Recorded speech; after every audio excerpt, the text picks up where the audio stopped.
रावलपिंडी के थाना रावत के इलाके में निजी हाउसिंग सोसाइटी में डाकुओं के जज के घर में दाखिले की फुटेज सामने आ गई है। फुटेज में नकाबपोश डाकुओं को घर की दीवार फलांगते देखा जा सकता है। ये फुटेज भी आप डॉन न्यूज के टेलीविजन स्क्रीन पर मुलाहिजा कर रहे हैं। रावलपिंडी के थाना रावत के इलाके में निजी हाउसिंग सोसाइटी में डाकुओं के जज के घर में दाखिले की फुटेज सामने आ गई है। तफसील जानते हैं डॉन न्यूज के नुमाइंदे उमर मेहताब बर्नी से। उमर, बताइएगा, फुटेज में मंजर आम पर आ गई है, पुलिस की जानिब से कोई कार्रवाई अमल में लाई गई है अब तक?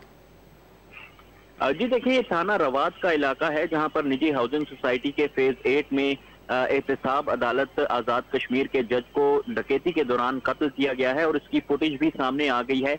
फुटेज में देखा जा सकता है कि किस तरह नकाबपोश डाकू जो हैं वो घर की दीवार फलांगते हुए घर में दाखिल हो रहे हैं और उनके हाथ में जदीद असलहा भी है और देखा जा सकता है कि कितनी महारत के साथ वो घर में दाखिल हुए। उन्होंने जूते भी नहीं पहन रखे थे ताकि किसी किस्म की आवाज या शोर शराबा भी घर में छलांग लगाने से पैदा ना हो और वो बड़ी आसानी के साथ दीवार फलांगते हुए अंदर आए हैं। और इस हवाले से जो निजी हाउसिंग सोसाइटी है उसकी सिक्योरिटी पर भी एक बहुत बड़ा सवालिया निशान जो है वो पैदा कर दिया है। पुलिस का कहना है कि तफ्तीश इस हवाले से की जा रही है। जो डेड बॉडी थी उसको पोस्टमार्टम मुकम्मल करने के बाद वर्षा के हवाले कर दिया गया है और इस सीसीटीवी फुटेज की मदद से भी मुल्जिमान को तलाश किया जा रहा है। जी ठीक है, बहुत शुक्रिया आपका उमर मेहताब बर्नी।